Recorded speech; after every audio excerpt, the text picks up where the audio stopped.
So, my journey with like fighting and MMA and just combat sports in general is like a little different than I think a lot of people's. So, for some context, uh, as a kid in middle school, I wrestled for, I want to say, 2 years.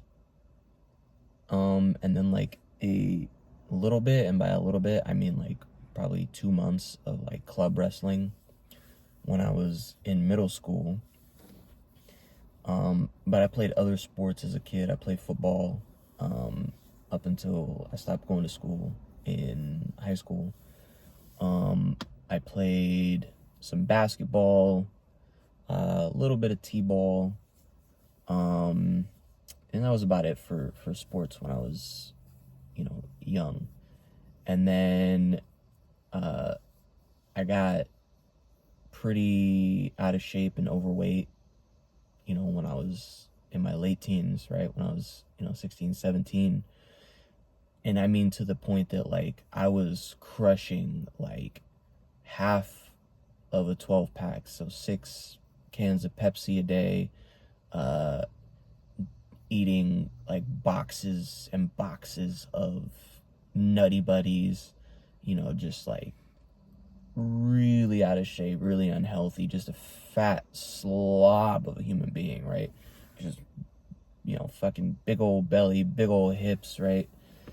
And then I got into shape, right? I decided I wanted to get into shape, and I just kind of like fumbled my way through it, and then, was into, just basic lifting and, just kind of staying in shape for, years, between 17 and 24,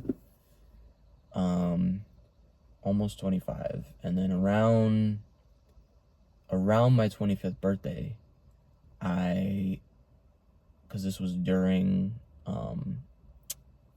like Corona and the lockdowns and all that, for some reason, man, I just got it in my head, man, that I wanted to go try some kind of MMA class. I don't know why, because before that, I actually didn't like MMA fighters, bro. Like, in my brain, I was thinking back to the days when MMA fighters were like, the kind of big, yoked up looking white dude with the like wearing thong sandals with jeans, and has like the shirt that has like the fake pocket on it, and it's got like a big cross with wings that has like bedazzling on it, and like cauliflower ear and like a crew cut. Like, that's what I thought of when I thought of like an MMA fighter. The dude in tap out gear. Everyone was wearing tap out gear back then.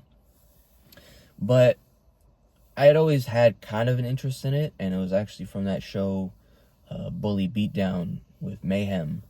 But I just didn't think about it for a long time.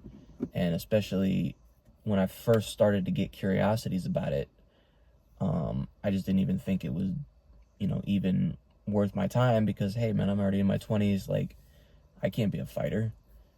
And then I just, one day, man, just, was like, fuck it, bro. I'll at least go try one class.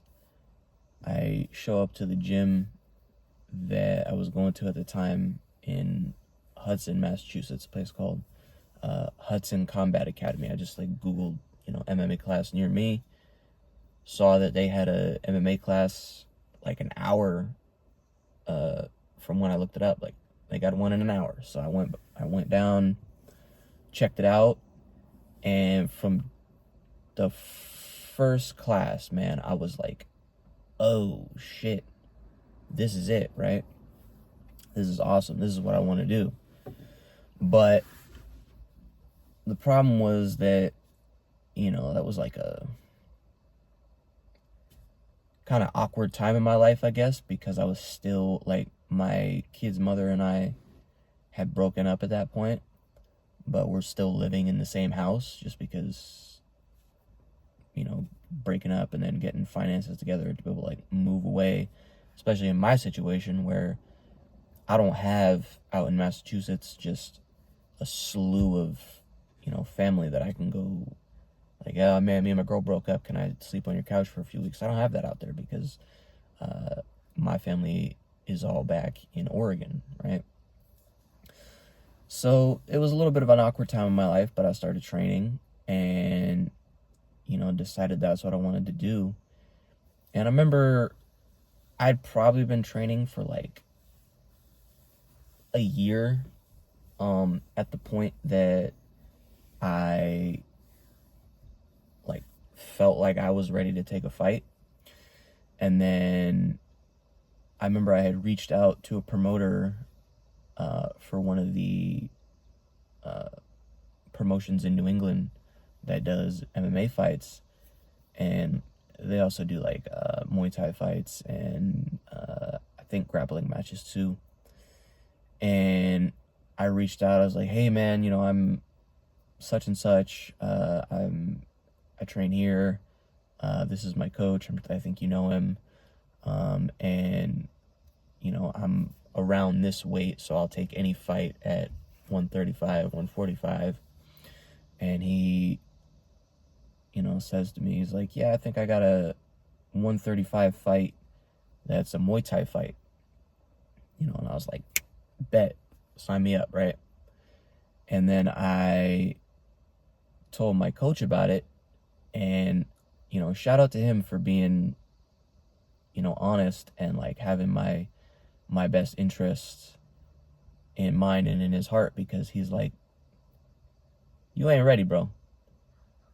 And that's actually, if you look on my Instagram, maybe I'll post it here, that was about the time where I had that sparring video where I had like kind of my hair a little bit longer than it is now, and I was in black shirt, and there's like kids running around.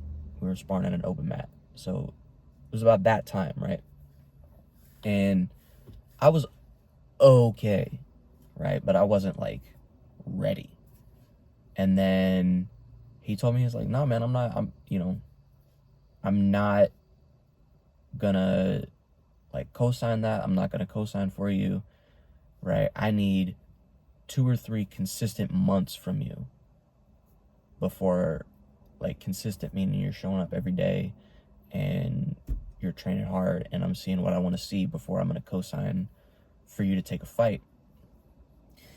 And I didn't like that answer at all, right?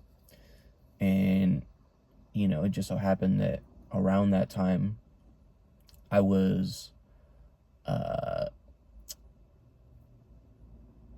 going through just life difficulties anyway. I was really, really broke. I was struggling to, you know, just keep up with rent and keep up with, you know, being able to buy food and pay, give money to my kid's mom, because we hadn't had child support set up yet then.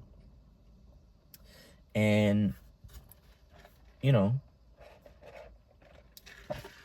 so I appreciate that he did that for me, that he was 100% honest with me. He said, "Look, bro, I'm not gonna, you know, put you in a situation where, you know, you could potentially not be ready for," right?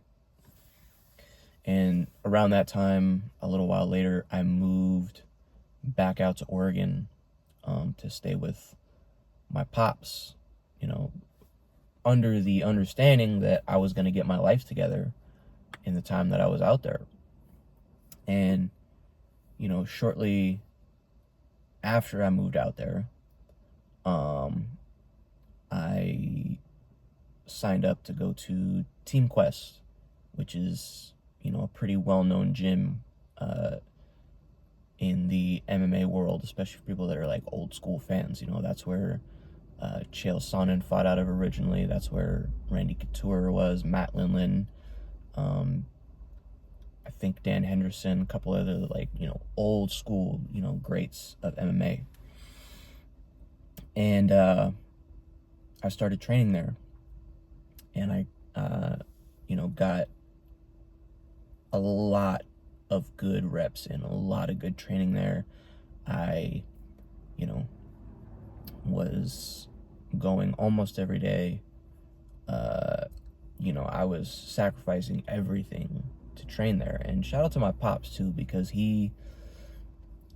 when I told him like, yeah, I'm gonna go sign up at, you know, Team Quest, he helped me out, man. He bought me a little a bag. He bought me a gym bag with, you know, some small gloves. He bought me a jump rope, some tapes, mouth guard, you know, just like some basic gear that you need to get started in that.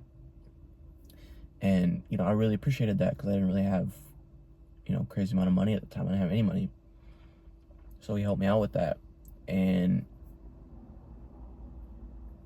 I trained, and sure enough, man, after I was there for about 2 or 3 months, there was a FCFF Rumble at the Roseland event coming up, and you know, I asked about it to Coach Matt, and he was like,